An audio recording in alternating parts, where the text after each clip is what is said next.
Welcome to the third episode of God and Man. I'm your host, Sam, and thank you for joining me. On this episode, we're going to be looking at some cultural voices in today's society that speak to young men. Of those voices, I've chosen three, those being Andrew Tate, Elon Musk, and Jordan Peterson.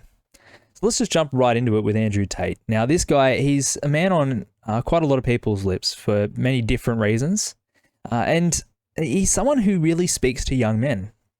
They really love a lot of his content. And why is that? Well, one thing I've seen is his crass joking. It really appeals to young men. But before I became a Christian, his sort of content would be something I would be very into. It is funny at times, right? But I'm convinced now, as a Christian with certain convictions, that it's this kind of content that I just don't find as funny anymore. Particularly for a passage from Ephesians chapter 5. In verse 4 it says, amongst God's people, right, there shouldn't be obscenity, foolish talk, or coarse joking, which are out of place, but rather thanksgiving. So I looked up what the Greek word behind coarse joking was, and I found an interesting description. It said it's the middle term between the extremes of buffoonery and boorishness. Buffoonery and boorishness. The idea of a boar that just rampantly runs around and doesn't care about who it destroys, and buffoonery is just silliness. And so it's an idea that your jokes and how you joke about things in the world, it has a careless nature to it. It's foolish in a sense. And so, yeah, I've been strongly convicted that it's not a type of humor or comedy that participate and laugh at. And I think there's also a spectrum on comedy and what people find funny and not. But I think this helpfully draws out some stuff about what's funny and what's not for Christians. Before, in verse 3 of this, just talks about sexual morality, right? Like, I think for young men, this sort of stuff, it really appeals to them. They really like it. But he also is the one who says the things that young men feel like they can't say. He just says it and doesn't care. And young men go, man, I really, really like that. That's exactly what I feel. That's exactly what I think. And he says it. It's the things that other social medias would delete their accounts for saying. Other people who wouldn't be their friends for saying that sort of thing. That he's the one who says them. And so is he a good example to young men? You know, he's rich. He's strong. He's famous. There's a lot of qualities about him that are quite appealing, but does he have the character to match? Does he have the character to match? Well, in part, yes. So he talks a lot about taking responsibility. So I found a tweet of his here, and it says this: you think cowardice is your friend. You think safety and comfort are your allies. You will watch them all transform into regret as you get older. Then they will stab you in the heart before you take your last breath. I recommend befriending bravery and hardship instead. I mean, that's quite true, isn't it? I think there'd be some passages in the Bible that would agree with that kind of sentiment. We need to be brave. We need to endure hardship. Otherwise, we'll regret it later in life. I think, in a sense, Tate tries to embody that kind of thinking in his lifestyle, in the way he lives. He went to jail for a small period of time for standing up for what he believed in. And so I think there's an aspect of that you can hold on to, engage with. He also advocates for a healthy lifestyle as well. And I think generically, a lot of people do this as well, not just him. And you can't persevere, you can't endure, you can't go through hardship if your body's not up to it. So there's something right and good about looking after your body and taking care of it. Now, there's other parts of his character that isn't so good. I think particularly his treatment of women. Now, I'm not talking about his views on traditional roles of men and women in marriage. I think there's a very close affinity to what he says to what the Bible presents, what Christians believe.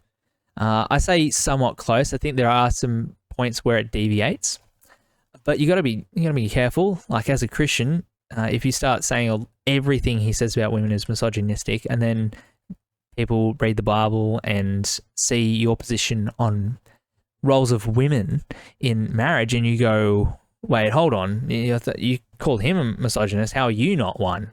Right? So you got to be careful there. But I'm not talking about that. I'm talking about a bit more of his personal life and some things that have come to air about messaging young women. It's not illegal, but definitely sleazy. It's not a great role model. And he's also profited off pornographic material. He made quite a lot of his early money off that. And that is disgusting. That's not something to be looked up to. I want to contrast this with Jesus and how he treated women. So this is Luke chapter 10, just at the end, and his disciples come into town, and Martha and Mary have him over at their place and cook him a meal. And Martha's hard at work in the kitchen, but Mary is sitting at the feet of Jesus, learning from him, being taught by him.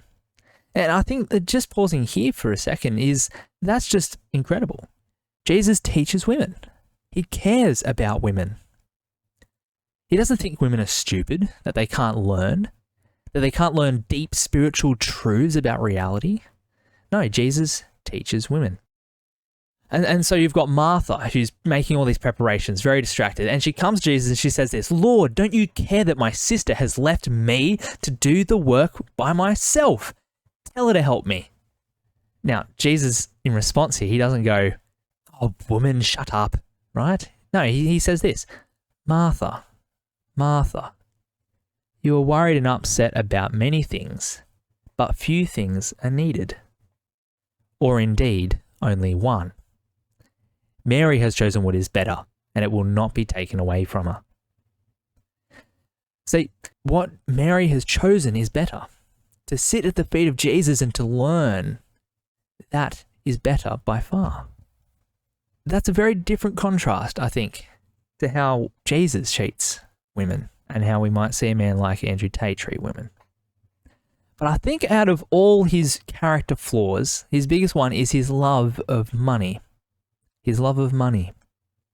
You look at his lavish lifestyle, the plethora of incredibly expensive cars that he owns, the houses, his entire lifestyle screams, "I love money." And I think it's the root cause of a lot of his character flaws. Now, don't get me wrong, I'm not someone who advocates for this whole cancel culture thing. That you can't listen to what someone has to say because they have character flaws. If that was true, we wouldn't listen to anyone. Everyone's flawed. But we just need to take what people say with a grain of salt. And I just want to point out here that in Andrew, his issue is his love of money. But the one last thing, which I really want to capture, actually, as Christians, is the idea of brotherhood. He advocates for brotherhood, that you get a close group of men together and you work hard and challenge each other to be better. I really like this idea. And I think we see this idea of brotherhood in the Bible, scattered throughout. Here's one example in Acts chapter 2. So just after Jesus' ascension and a whole bunch of people becoming Christians, this is what it says. They devoted themselves to the apostles' teaching and to fellowship, to the breaking of bread and to prayer. Everyone was filled with awe at the many wonders and signs performed by the apostles. All the believers were together and they had everything in common. They sold property and possessions to give to anyone who had need. Every day they continued to meet together in the temple courts. They broke bread in their homes and ate together with glad and sincere hearts, praising God and enjoying the favor of all the people. And the Lord added to their number daily those who were being saved.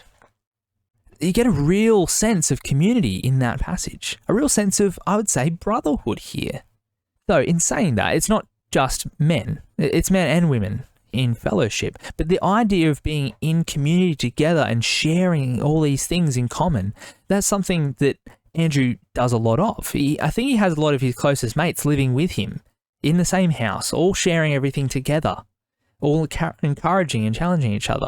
But Christian idea, I want to capture the essence of that and think, what does it look like for Christians to challenge and encourage and grow and help each other, not to make money, not to be stronger and more powerful in this world, though some of those things are good. It's for the kingdom of God, so that people would be saved. I'd love to see, particularly in young men, capturing this idea of brotherhood and working together for the kingdom of God. Now, moving from Andrew to Elon. This guy, he's a guy who advocates for free speech. And I think young men can get behind that. Like we're saying, that they have things that they want to say, but they feel like they can't. But Elon, a while ago, bought Twitter and renamed it to X. And it's a social media platform where a lot of people can just share their views without having to worry about being muted. He's a great advocate for free speech, and I think a lot of men can look up to that. And I think there's a small subset of young men who might be a little bit nerdy, and they can look to Elon and go, "Oh man, there's a guy who has his life sorted and is kind of cool. He's kind of cool, and he's a little bit of a nerd, you know." But he's also a very creative mind. He's also very creative. I wish I was a little bit more creative, a bit more like him. But he's just a guy who thinks outside of the box, and there's something good to be learnt there. But interestingly, I was just doing a little bit of hunting around, and he has an interesting perspective on humanity. I think it is actually human nature to love humanity unless you are indoctrinated otherwise. The actual default for most people is to love humanity and to love being around their fellow humans. What's one of the worst punishments in prison is solitary confinement. And all solitary confinement means is that you don't get to hang out with the other prisoners, which might not be the best group of people to hang out with. But even that is considered a terrible punishment, to not be able to hang out with other prisoners. So in truth, I think in our nature, we all love humanity unless we are indoctrinated otherwise. We all love humanity unless we're indoctrinated otherwise. Very interesting perspective, but is it true? And I don't think it is. So here's a passage from John chapter 2, and this is Jesus talking about humanity. So in the very end of the chapter, he says this: "Now, while he was in Jerusalem at the Passover festival, many people saw the signs he was performing and believed in his name. But Jesus would not entrust himself to them, for he knew all people. He did not need any testimony about mankind, for he knew what was in each person." He knew what was in each person. Now, it's a little bit ambiguous as to what he means, but he wouldn't entrust himself to them because he knew what was in the hearts of all people, of every person. He knew what was in their heart. And then another passage in Titus 3 says this: "At one time, we too were foolish, disobedient, deceived and enslaved by all kinds of passions and pleasures. We lived in malice and envy, being hated and hating one another." Now, you could argue that they learnt this, but that's why I had that passage from Jesus earlier, right? He knew what was in their hearts. I'm going to say, and I want to make the point, that these things, being hated and hating one another, is in our hearts. And then in Romans 3, verse 9 and 10, "So, for we already know the charge of the Jews and Gentiles alike are all under the power of sin. As is written, there is no one righteous, not even one. There is no one who understands, no one who seeks God. All have turned away. They have together become worthless. There is no one who does good, not even one." It's a bit hard to miss the point, isn't it? There is no one who is good in their heart. We're all under the power of sin. And so when it comes to humanity and our love of humanity, we can show love, but it's not an ultimate kind of love. And really, if you dig deep down in our hearts, we're sinful. We're sinful and we hate. And people outside of us can encourage and spur on hateful behavior, yes. But it comes from an evil heart. Our hearts aren't good and then corrupted from the outside. They're evil on the inside and they're nourished from outside. But in terms of some good stuff from Elon, I think Christians can learn to be hungry for change. He's a guy who just isn't happy with the status quo. He's always looking for more change, something better, something greater. And I think there's something good in that. Being willing to think, how can I be doing more and seeing more done for the kingdom of God? And being hungry to see change happen. Now, don't get me wrong. I think having a good pattern to life is helpful. But you need to sit back and reflect on, does something need to change? Does something need to change? And then also advocating for free speech as well. He's a guy who is almost like a poster boy for free speech at the moment. And we need to stand with him. Because the moment we start saying that someone has to be muted, so someone like Andrew, we go, I disagree with a lot of things that he's saying, we should mute him, we shouldn't be allowing him to speak. How long does it take before they mute us? Before they mute Christians? before they mute you and your opinions. We need free speech. We need to be allowed to proclaim the gospel. Now, lastly, Jordan Peterson. He's an incredibly intelligent man. Very intelligent. He has great insights into how people work. He said this about young men, which I think was a helpful insight. I tell young men, it's like, find something difficult to do. You need that. You're not built for comfort or pleasure. Like, if that comes along, good. If you have a day where you're comfortable and there's some things around you that give pleasure, have some sense and enjoy it. But don't be thinking that's what your life is aimed at. That's contemptible. Everyone knows that. And if they orient themselves in that hedonistic direction, there's nothing in it but shame. It's such an interesting perspective, wasn't it? That men need difficulty to flourish, to grow. They need to do something hard. And I think Andrew was tapping into a bit of that idea as well. And so, he really understands how people work, what really makes them tick. But he also is really good at answering people's questions. He just knows what it is that they really need to hear. And so I've got an example of him answering a question about toxic masculinity, which I think is a good example of this. And then the next thing would be that you're capable of taking responsibility for yourself, at least, so that once you're an adult, no one else has to bend over backwards to ensure that you don't unduly suffer in the world. And so that's responsibility for yourself. And then if you get halfway good at that, well, then, you might think about taking on the responsibility of a family and contributing to your community and doing all those things in a harmonious manner. And that's obviously the antidote to toxic masculinity, which is not a phrase I would generally use. I just think about it as, what would you call it? I think sinful behavior is a much more accurate representation, personally. Yeah, it's very helpful insight into the term toxic masculinity there.